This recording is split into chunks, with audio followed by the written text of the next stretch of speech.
Ladies and gentlemen, it gives me a great pleasure to welcome Mr. Jeff Walker from CARCASS to Horns Up Rocks. First of all, Jeff, how are you? I'm fine, thank you, Joseph. And yourself? Just radio, is it? This is gonna be it's gonna be on the YouTube channel that we have, Okay. the Modern Radio. Uh, And Jeff, why don't we start from there, man? How do you think technology has helped CARCASS now? Obviously, since you came back and how it was before, you know what I mean? Like, I think we could have got by quite well without the technology. In some ways, it's a hindrance. In the old days, studio costs were very expensive. So you'd go in, bang out your material, and get the hell out of there because, costs would be mounting up. And you couldn't afford to spend a lot of time. And that has its positive side and its negative side.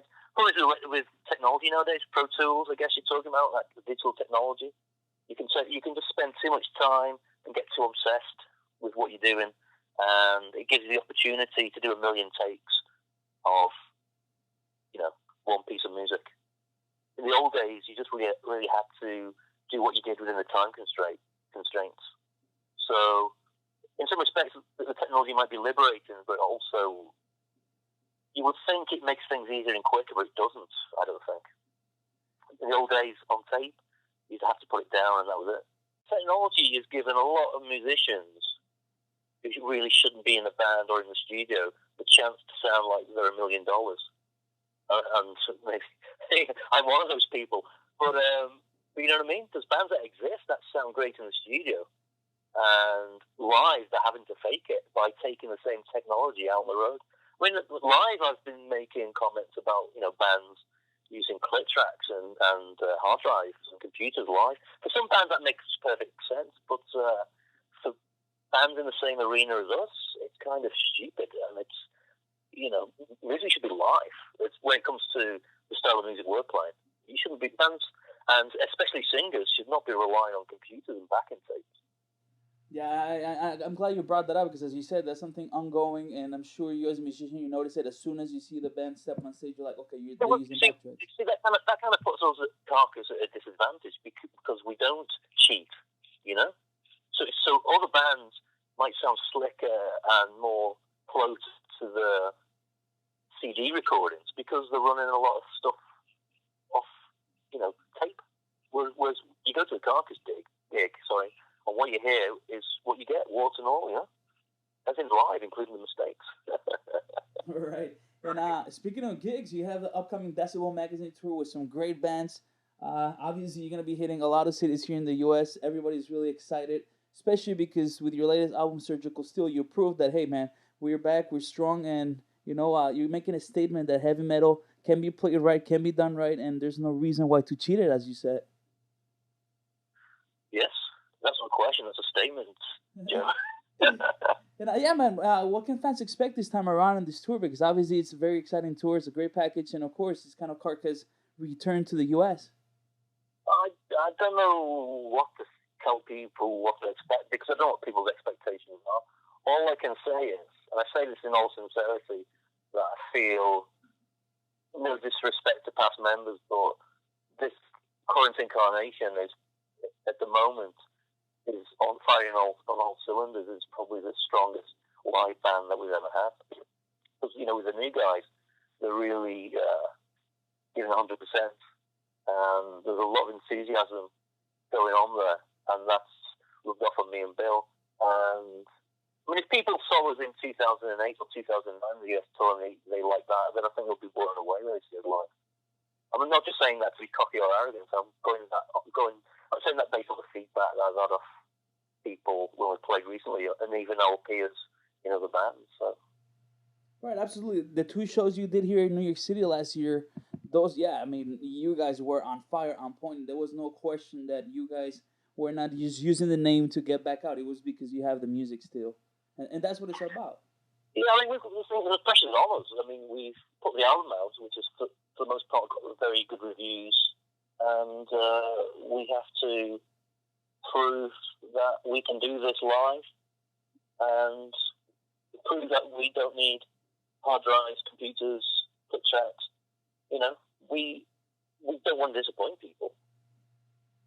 Right, of course, yeah. And in my opinion, that was the album of the year. And of course, there was a lot of great albums last year as well. But as I said before, with you guys, it was the honesty. As soon as I pressed play, because I still listen to the CDs, not the MP3s or any of that bullshit. I was like, okay, that's a Carcass record, and it's fresh. It wasn't like it was as good as the old stuff, or better. You know what I mean? Because sometimes bands come back and you're like expecting so much, and then you get somewhat disappointed. But with you guys, it was Well, like, I mean, we're extremely proud and happy if we've managed to pull that off. You know, you're saying that a lot.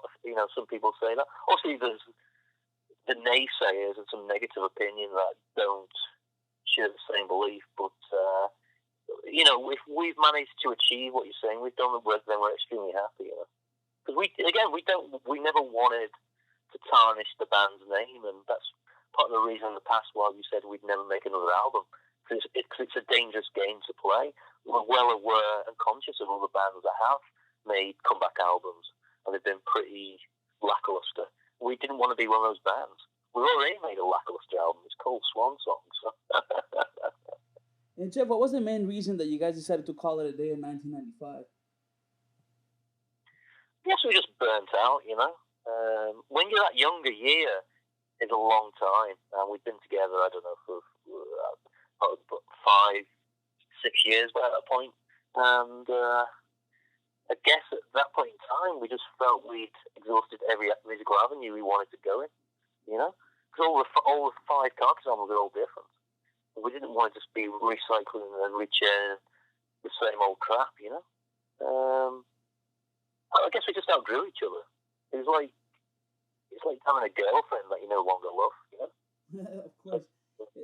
What were some And of the bands are weird relationships. They're more intense than marriages or having a girlfriend. So, right?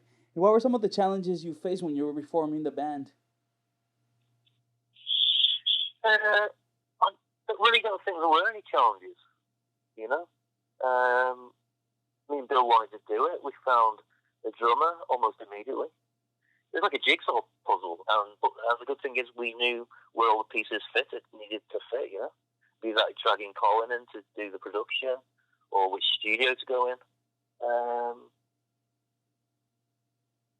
I don't want to be blasé, but it was pretty easy, There was no real struggle, even with the music. We didn't have to really work at it. It just fell into place. And hopefully that's what. Hopefully people can hear that in the album. And it doesn't sound like struggle. It doesn't sound like some people who clocked on at the factory who were just churning out a product. No, right, yeah. It's a very organic project for sure. And it has to be because in this music, the fans are the first ones to be like, okay, that's cool or not, and then they make the decision of what's gonna happen. I think more than ever, the fans are deciding, hey, this band is gonna get to the next level or not. Yeah, it's a two-way street, isn't it? With a band doesn't exist without the fans as far as income or success goes. But bands can always exist and no one can like them. We're getting positive feedback, and there seems to be a lot of love for the band more than ever. And our sales are. Bands complain that no one's buying CDs anymore. Well, all I can tell you is that we're selling as many CDs as we ever did back in the day. But then we were never made on Metallica anyway. But I think that's really cool that we're still consistent. We still, even the back catalogue still sells. It's always sold. It's never stopped. That's what's really surprising about Carcass. Even the past 15, 17 years, the back catalogue has always ticked over. Don't get me wrong, we've not gone multi-platinum or anything, but the back catalogue sold over 1 million overall, and it continues to sell. So we must have done something good, Absolutely, no, yeah, those are legendary albums, and you just added another one. Any plans of no music coming sometimes? Obviously, this one's still fresh, but are you guys already like in the kind of writing process of anything? Not really. I'm sure Bill has probably got ideas in his head, and maybe I'm jotting things down, but we've not sat in a room and started to piece things together, and I don't foresee us doing that for a long time. We've got so much on our plate anyway with the touring that we've got to do. There's so many places that we need to go and play tracks off a new album to. The record only came out in September, Yeah. so it's a bit premature to be talking about a new album. But I'm quietly confident that there will be at least one more, even if it's the last album. There will be at least one more Carcass album. Right on, right on. And obviously, with so many songs to pick, how hard is it to like create the set list for each night with so many songs that you have out there? Well, we just play the ones we know. But no, as I said in the last interview, there's certain songs that we feel we have to play live because people come and turn up, pay the money, and they expect certain songs. I mean, I can make an analogy where I went to see Rush a few years ago, and it's been a while since I listened to Rush, but they didn't play a lot of the songs I loved, and I felt I didn't feel cheated, but I was kind of disappointed.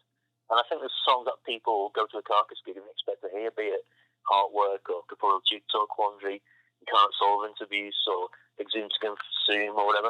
And these are songs that we love playing live, that work well. And, there's a certain core to what we do.